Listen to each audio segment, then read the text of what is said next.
सन्तु निरामयाः। सर्वे भद्राणि पश्यन्तु मा कश्चित् दुःखभाग् भवेत्।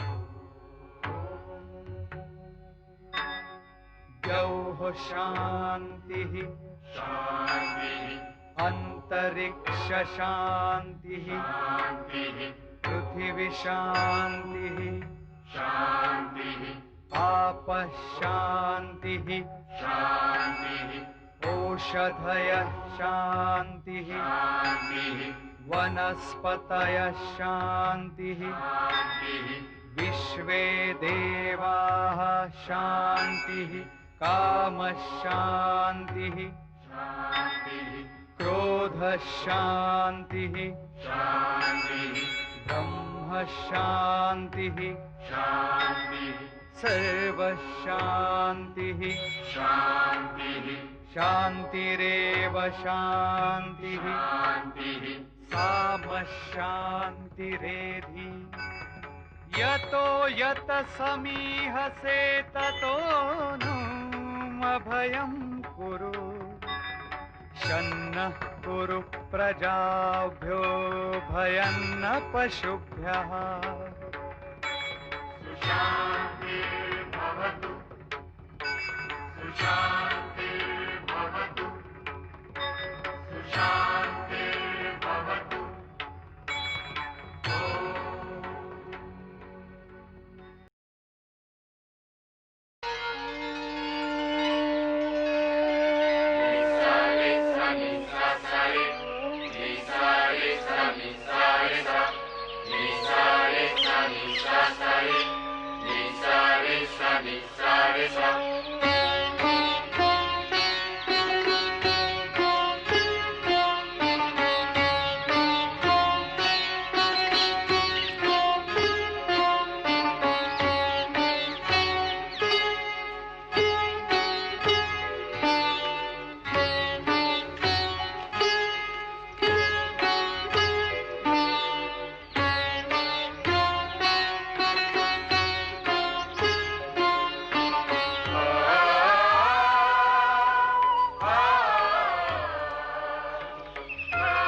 मद्रालय के स्वामी तुम ही हो?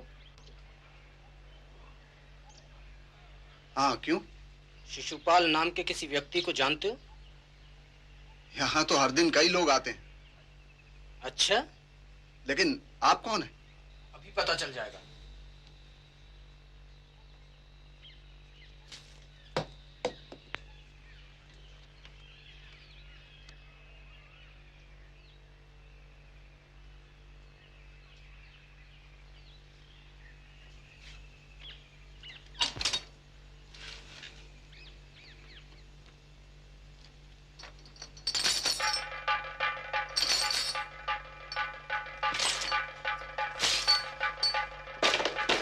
शिशुपाल भागो!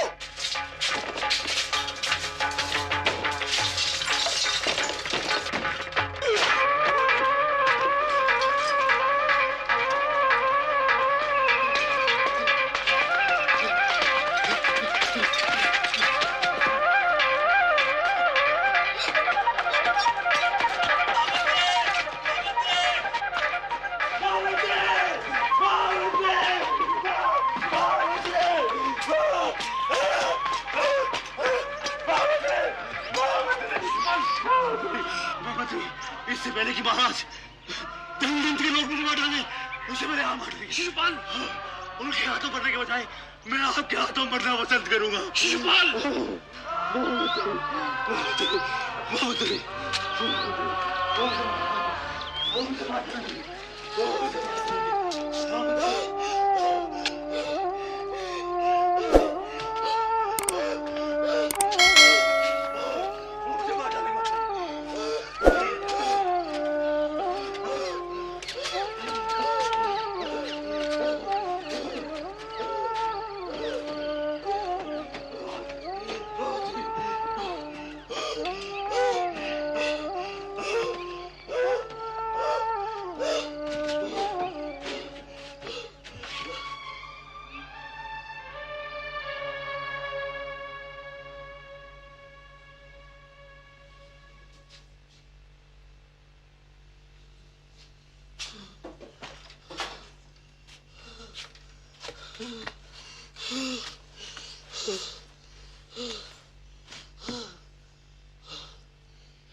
मेरी आपसे एक प्रार्थना है महामंत्री।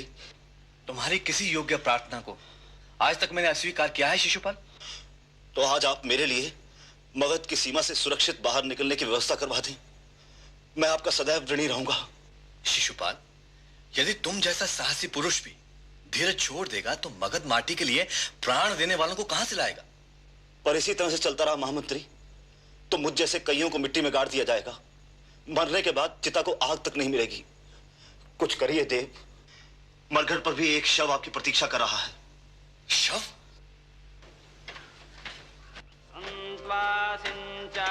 यजुषा प्रजामायुर्धनञ्च ओम शांति शांति शांति।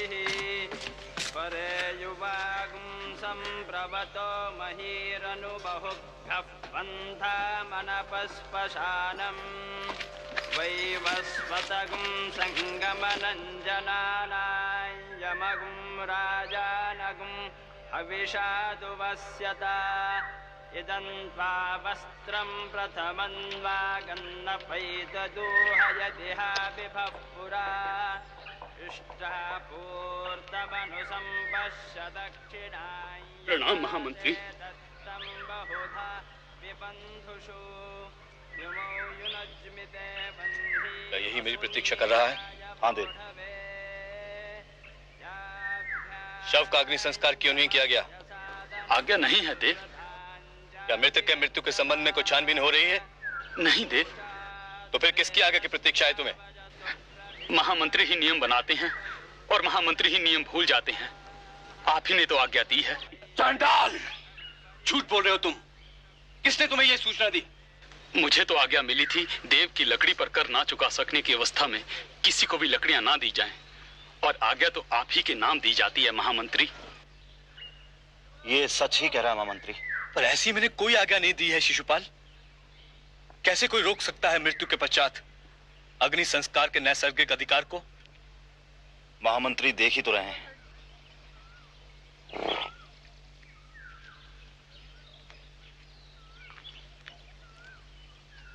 तो क्या आज्ञा है देव?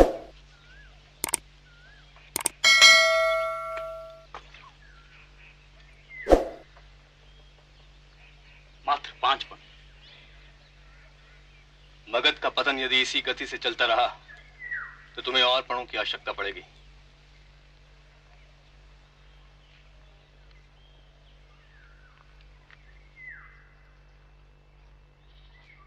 और किन किन वस्तुओं पर कर लगाया गया है शिशुपाल? लकड़ी के अलावा पत्थर, गोंद और चमड़े पर महामंत्री।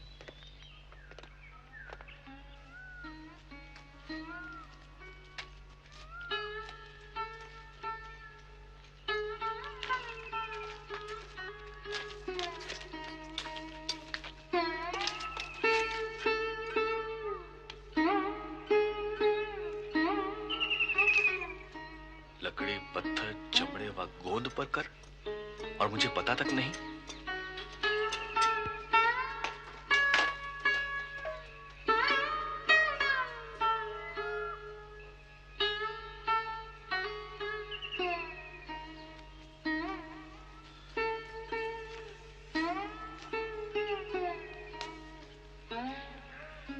महामंत्री,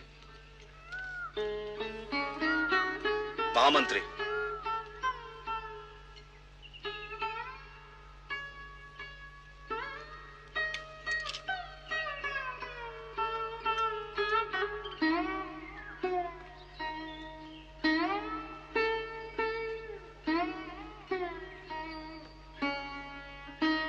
उड़ देना भाई।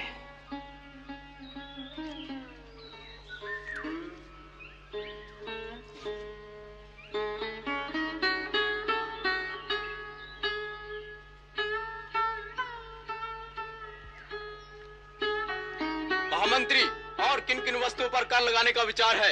इतना ही साहस है तो जाकर धन्नन से पूछो। शिशुपाल।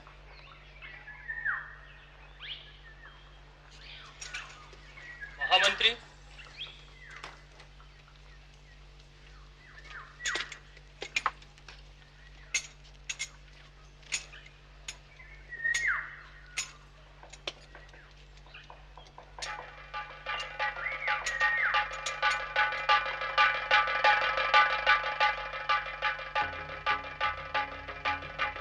महाराज धनानंद ने सारे मगध में आग लगाने की आज्ञा क्यों नहीं दी? क्या नए कर लगाने से पहले महाराज ने मेरी आज्ञा ली थी? फिर क्यों करों की वसूली के लिए नए अधिकारियों की नियुक्ति की आज्ञा मुझे दी जा रही है? नए अधिकारियों की नियुक्ति मुझे करनी है, क्यों करूं मैं?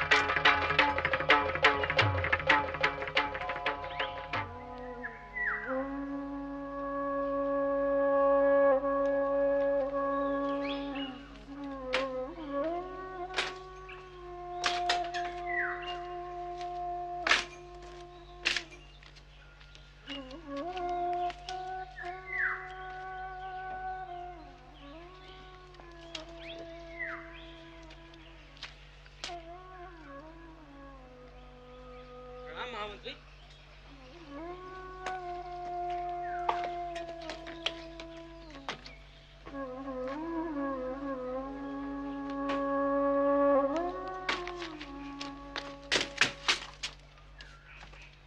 भामिनी, भामिनी, भामिनी, भामिनी,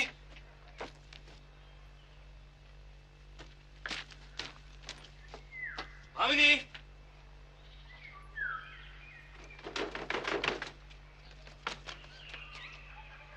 भामिनी, भामिनी,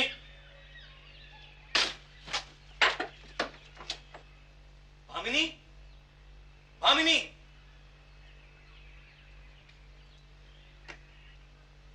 ये सब क्या है भामिनी? मैंने कहा था ना स्वामी, एक दिन हमें मगध छोड़ना पड़ेगा। आज वो दिन आ गया है। पर ऐसा मैंने क्या किया है कि जिसके लिए हमें मगध छोड़ना पड़े?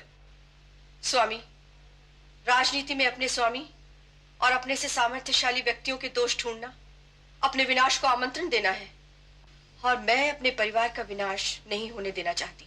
तो तुम भी चाहती हो कि मैं कार्यों की तरह पलायन करूं? हमें हमारे भविष्य की चिंता है पिताजी। मगध के भविष्य में ही तुम्हारा भविष्य सुरक्षित है बेटे। मगध का भविष्य लिखने का अधिकार तुम्हारा है। मगध के हित में ही तुम्हारा हित है। आप पूरे मंत्री परिषद से अकेले नहीं लड़ पाएंगे पिताजी। लड़ना किससे है बेटे? वे भी तो अपने हैं। मुझे उनसे नहीं, उनके अहंकार से लड़ना है, उनके अज्ञान से लड़ना है। जहां सिर्फ तलवार की भाषा समझी जाती है, वहां आपकी कोई नहीं सुनेगा पिताजी। इस लड़ाई में शक्ति नहीं, सत्य निर्णायक होता है बेटे। मेरी शक्ति तो तुम हो, तुम सब। और यदि फिर भी तुम जाना चाहते हो तो जाओ। शक्तार मगध की भूमि पर पैदा हुआ है, वहां मगध की भूमि पर ही मरेगा। आप परिस्थितियों की गंभीरता को समझने का प्रयास नहीं कर रहे हैं पिताजी। तो खड़े क्यों हो? जाओ, निकल जाओ यहां से, जाओ। तुम अपने पिता का त्याग कर सकते हो, परंतु मैं अपनी मां का त्याग नहीं कर सकता। जाओ।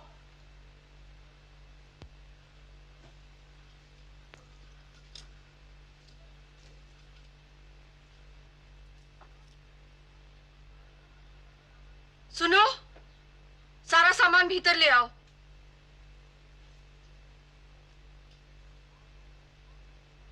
जाइए, आप भी अपने कर्तव्य का निर्वाह करिए।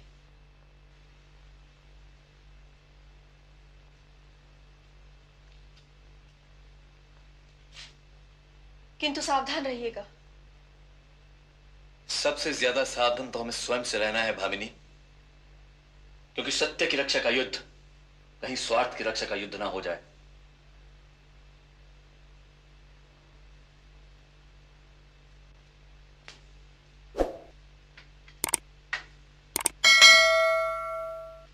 आज तक एक बात नहीं समझ पाई हूं कि कुरुक्षेत्र में निर्णय सत्य ने किया था या शक्ति ने।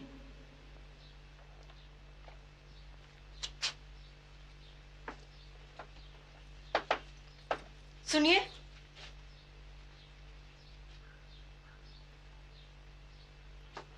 इसे तो आप भूल ही गए।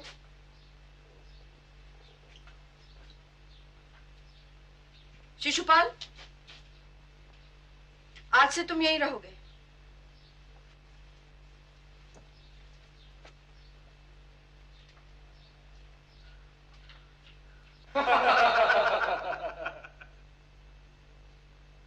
जिस प्रकार पानी में रहने वाली मछलियां कब पानी पी लेती हैं, यह बताना कठिन है। उसी प्रकार मुद्रा विनिमय करने वाले अधिकारी कब मुद्राएं हड़प कर लेंगे, यह भी बताना कठिन है।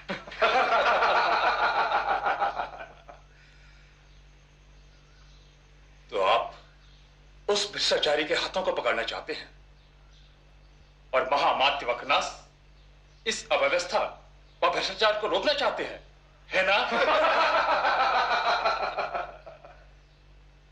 क्यों राजपुरोहित, आपको तो बड़ी सहानुभूति है महामंत्री शक्टार से। मैं समझता हूं कि हम यहां जनहित का चिंतन करने आते हैं, न कि किसी का उपहास करने के लिए। चिंतन पर भृत्य में से एक पढ़ कम होने पर आप भी तो दौड़े आए थे राजपुरोहित।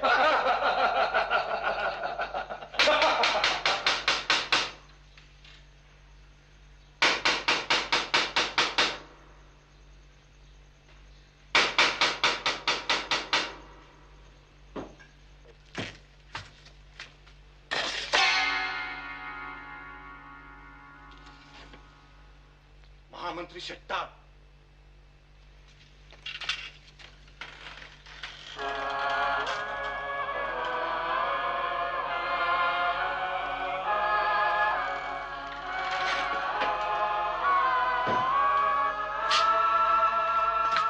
महामंत्री, क्या नए कर वसूल करने की व्यवस्था हो गई? महाअमात्य, कर वसूली के लिए मैं अभी तक योग्य डाकुओं को ढूंढ नहीं पाया हूं, इसलिए नियुक्ति में थोड़ी देर हो रही है। कर वसूली के लिए क्या आप डाकुओं को नियुक्त कर रहे हैं? हाँ, चिता में जलने वाली लकड़ियों पर कर मांगने का साहस एक डाकू ही कर सकता है। मगध के गांव की निर्धन माताओं से कर ना मिल पाने की अवस्था में लकड़ियां छीनने का साहस एक डाकू ही कर सकता है। नींव के पत्थर पर कर ना मिले तो किसी का घर उजाड़ने का साहस एक डाकू ही कर सकता है।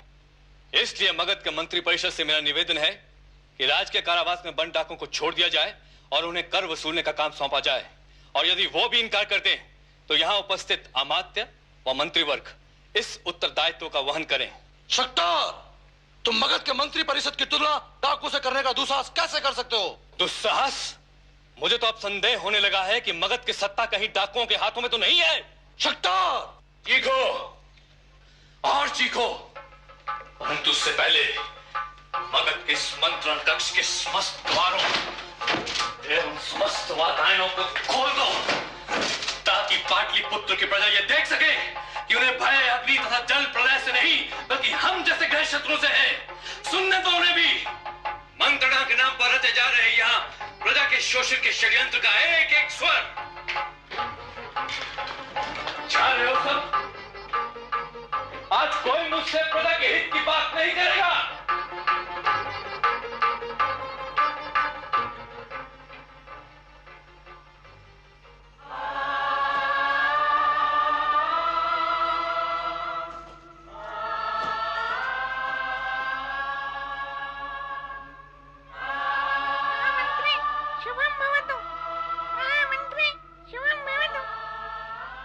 शुभ हो सकता है शुभराज?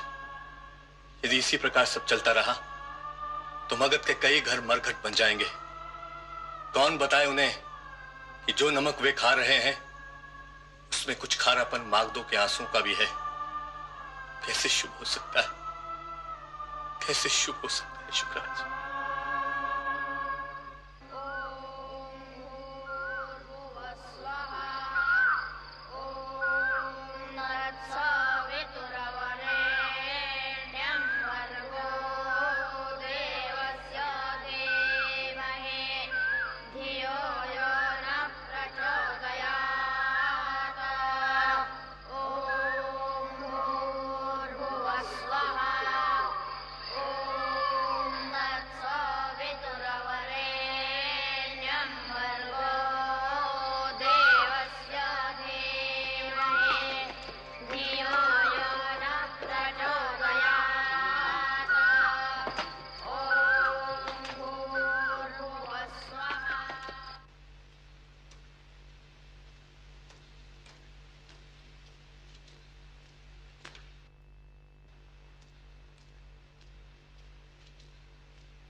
किसी डाकू को ढूंढ रहे हो महामंत्री?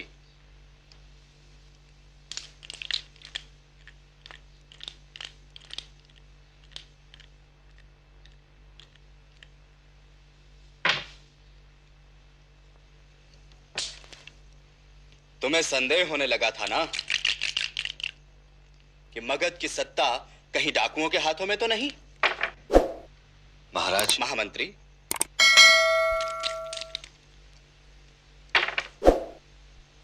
देखो, यहां सुगांग महल में डाकू ही तो बैठा है ना?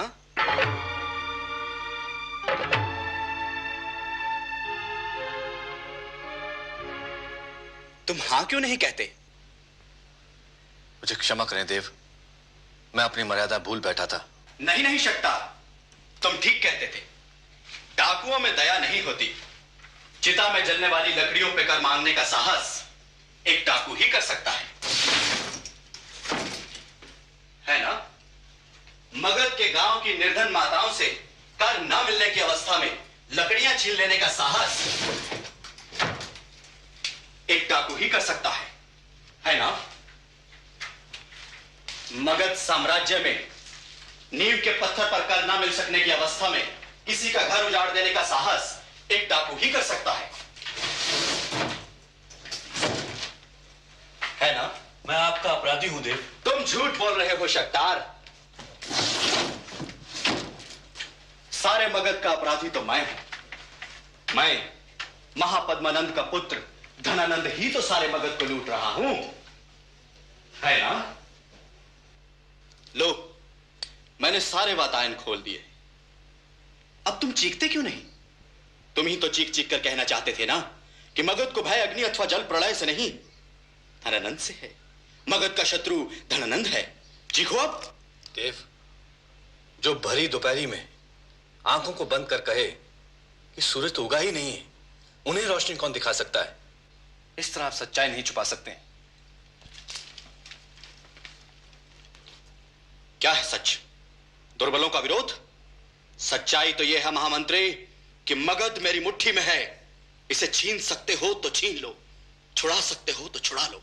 मगध मेरी मां है देव, इसलिए आपसे प्रार्थना करता हूं कि आप उसे नए करों के बोझ से मुक्त कराएं।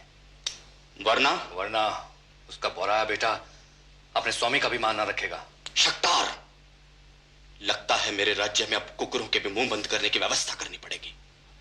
आनंद, जाओ और रास्ते में कहीं भटक न जाओ, इसलिए मेरा सेवक साथ ले जाओ।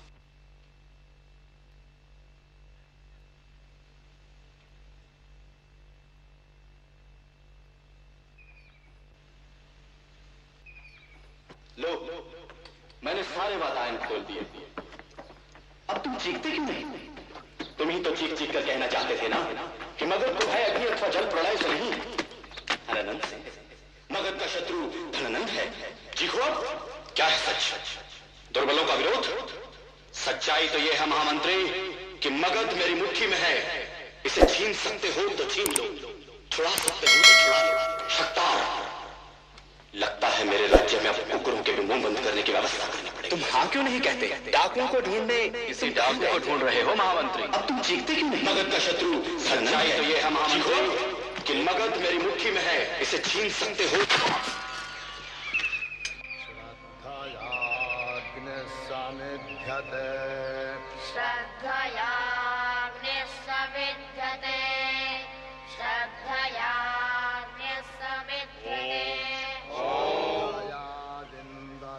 सभाषमास्मृतिश्चावताम् प्रजापते द्रुहितरो संविधाने येन संगक्षा उपमास शिक्षात् चारुवदानि पितरः संगतेषु। अर्थात सभा और समिति ये दोनों प्रजापति की पुत्रियां हैं। ये दोनों सत्य ज्ञान राष्ट्र के अध्यक्ष को देती हैं। सत्य ज्ञान का अर्थ है कि देश की वास्तविक स्थिति व जनता की इच्छा का ज्ञान।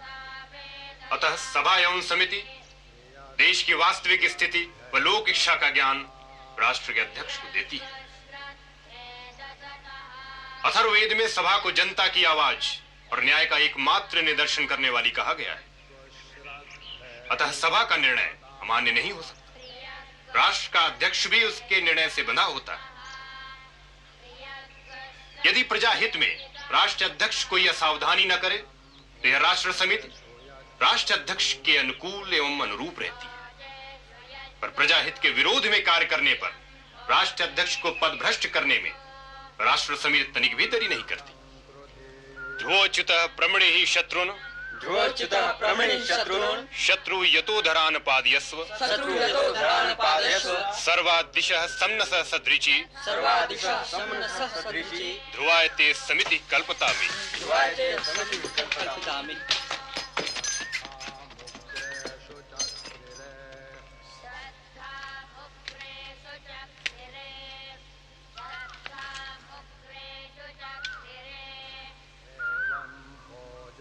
शेष पाठ कल दोपहर को पूरा करेंगे।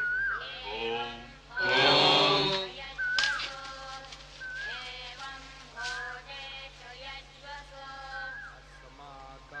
सब ठीक तो है?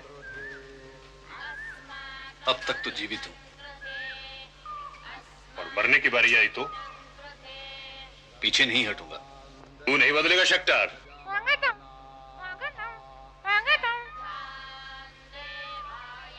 बस कुश्ती हो जाए।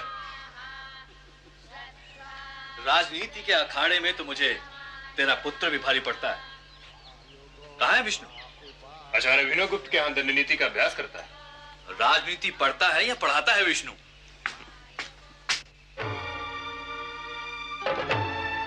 भवती भिक्षा में देहि। मेरी दृष्टि में राजा की स्थिति एक वेतनभोगी सेवक से बढ़कर कुछ नहीं है। वो स्वामी कहा जाता है पर वो भी औरों की तरह राष्ट्र का सामान्य सेवक है। सार्वजनिक बहुमत से वो भी बदल है। फिर तो वो प्रजा का दासी हुआ ना। राजा की यह दास जैसी स्थिति ही वस्तुतः उसे नैतिक दृष्टि से स्वामित्व के उच्चासन पर अडिग बनाए रखती है।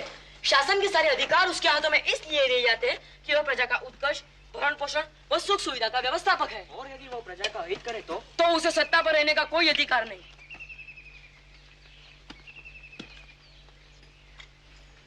अरे अरे ब्राह्मण, अपना दान तो लेते जाओ। बाद में ये ना कहना कि नंद नंदन दयालु नहीं है। सुनो ब्रह्मचारी,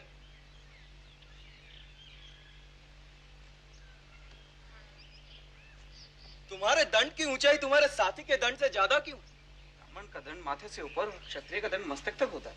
और वैश्य का नाक तक। अच्छा, अब ये किसका कहा जाएगा?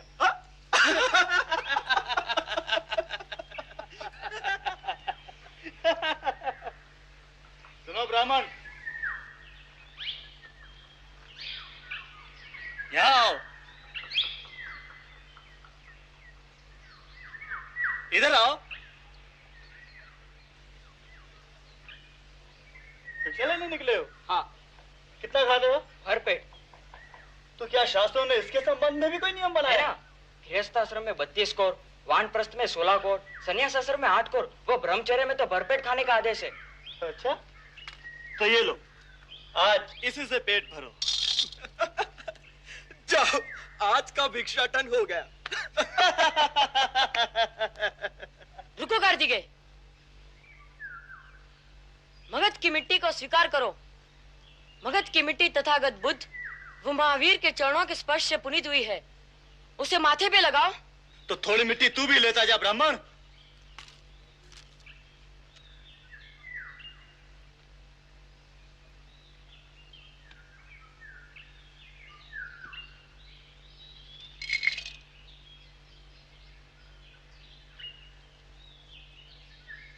दान दिया है तो आशीर्वाद पाओगे ही।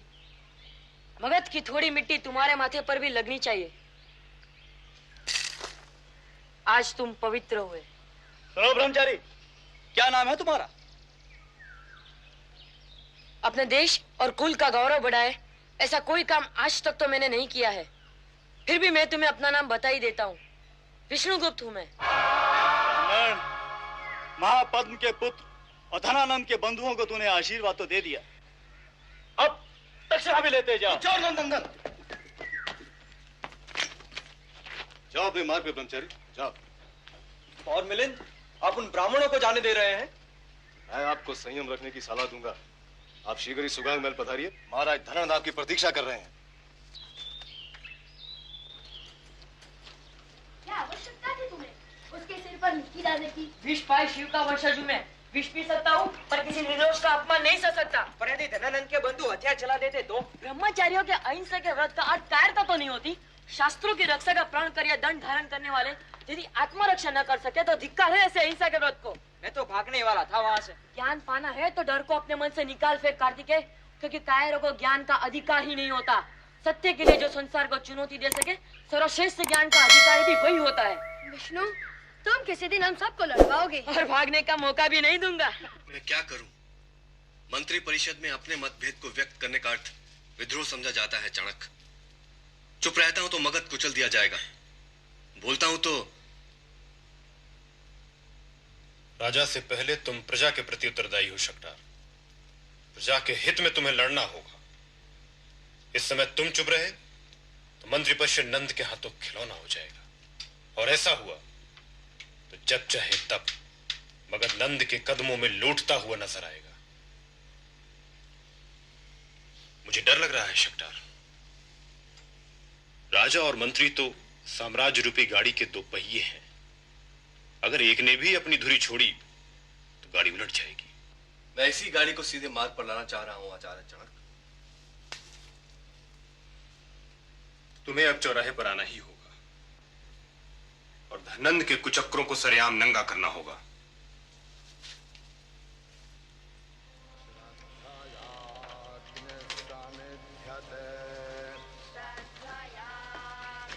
तुम्हें चलता हूं।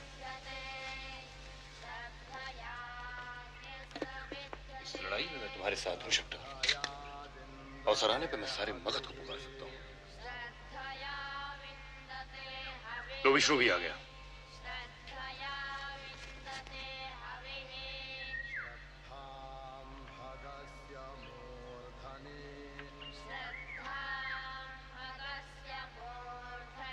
प्रणाम आचार्य। महामंत्री प्रणाम। आयुष्मान होगा। कहो विष्णु, नीति के किन्हीं और नवीन सूत्रों की रचना की या नहीं? मगध की बड़ी बड़ी मछलियां इसी तरह पानी पीती रही तो मुझे नीति के नए सूत्रों की रचना करने के बहुत अवसर मिलेंगे। वैसे एक निवेदन है महामंत्री, राजा को कर उसी प्रकार एकत्र करना चाहिए जैसे मधुमक्खी फूलों को बिना कष्ट पहुंचाए मधु एकत्र करती है। आज्ञा दे, आचार्य मेरी प्रतीक्षा कर रहे होंगे। प्रणाम आचार्य। आयुष्मान। प्रणाम महामंत्री। प्रणाम। धनंद मगध को अपने संकेतों पर नाचने वाली दासी समझ बैठा है। वह आदेश देता है और सारी व्यवस्था उसके सामने कठपुतलियों की तरह नाचने लगती है। क्यों क्यों मगध आज इतना असहाय है कि चिता में जलने से पहले भी वह लकड़ी पर कर देने को विवश है? पर इसमें हम पाटलिपुत्र के गुरुकुलों के आचार्य क्या कर सकते हैं? वेदों को हाथों में रख हम कहते हैं कि जिनके हाथ में ज्ञान का शस्त्र है उन्हें किसी से भय नहीं लगता। जब मगध का एक शक्टार सच के लिए अपना स्वर ऊंचा करता है तो उसके स्वर से स्वर मिलाने वाला दूसरा मागध इस मगध में नहीं। इसलिए मैं आपसे पूछता हूं कि गुरुकुल के गर्भ से सिर्फ कापुरुष व पाखंडी ही पैदा हुए हैं जो सच की बातें तो करते हैं लेकिन सच का निर्वाह करने से कतराते हैं। आचार्य जनक, गुरुकुलों को राजनैतिक विवादों में घसीटा न जाए तो ही ठीक है। गुरुकुल राजनैतिक संघर्ष का हथियार नहीं बन सकते। जो लड़ाई मेरे और आपके लिए हो रही हो उससे आप अलग कैसे रह सकते हैं आचार्य जीवक? शक्टार हम सबके लिए लड़ रहा है। शक्टार विद्रोह की भूमिका बांध रहे हैं आचार्य जनक। सच की मांग को विद्रोह नहीं कहा जा सकता आचार्य जीवक। यदि कल कोई मागध चौराहे पर खड़ा हो चीख चीख कर धन्नन से सच जानने का आग्रह रखे तो क्या उसे विद्रोह की संज्ञा दी जा सकेगी? इसके लिए अच्छा होता कि आप पाटलिपुत्र के राजपुरुषों को बुला दें। जीवक, जो भविष्य के निर्माता होने का दावा करते हैं वर्तमान की जिम्मेदारी भी उन्हीं के कंधों पर होती है। तो आप चाहते हैं कि पाटलिपुत्र के गुरुकुलों का एक प्रतिनिधि मंडल महाराज धन्नन तक जाए और उन्हें समझाने का प्रयत्न करे? यही समय की मांग है आचार्य। पर महाराज धन्नन तक जाने का साहस कौन करेगा? मैं तो बूढ़ा हो चला हूं। मैं राजनीति से दूर रहना चाहता हूं।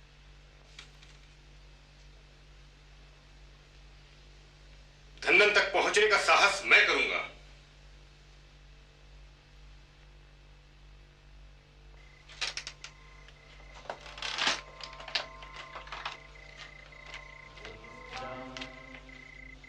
प्रणाम भंते। तथागत तुम्हारा कल्याण करे। भंते, जब सारा समाज सो जाता है तो आप अपने विहार से बाहर निकलते हैं। मैं भी आप ही की तरह एक प्रहरी हूं आचार्य। आप मगध के भविष्य की रक्षा करते हैं। मगध के राजकीय प्रहरी लोगों के धन व जीवन की रक्षा करते हैं और मैं नगरवासियों के चरित्र की रक्षा करने का प्रयास करता हूं। उन्हें सद्मार्ग पर लाने का प्रयास करता हूं। भटकता रहता हूं इस अंधेरे में। पता नहीं कब किसे कहां मेरी सहायता की आवश्यकता पड़ जाए।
यदि आज तुम नहीं जागे तो मगध कभी सुसमय नहीं देखेगा। मगध का महामंत्री तुम्हें याद दिलाने आया है कि तुम्हारे राज्याभिषेक के दिन क्या कहकर मगध की पुनीत धाती तुम्हारे हाथ सौंपी थी कि तुम उसके संचालक, नियामक और उत्तरदायित्व के दृढ़ वहन करता हो। यह राज्य तुम्हें कृषि के कल्याण, संपन्नता और प्रजा के पोषण के लिए दिया जाता है। आज उसी शपथ की याद दिला तुमसे पूछने आया हूं कि शासन ही के गुप्तचर शिशुपाल की हत्या का जिम्मेदार कौन है। पाटलिपुत्र में जब निर्दोष व्यक्तियों की हत्या हो रही हो तो दोषी व्यक्तियों को कैसे सोने दिया जा सकता है? कैसे? आज तुम्हें इसका उत्तर देना ही होगा।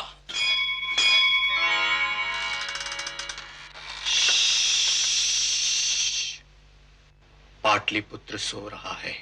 असतो मा सत्कम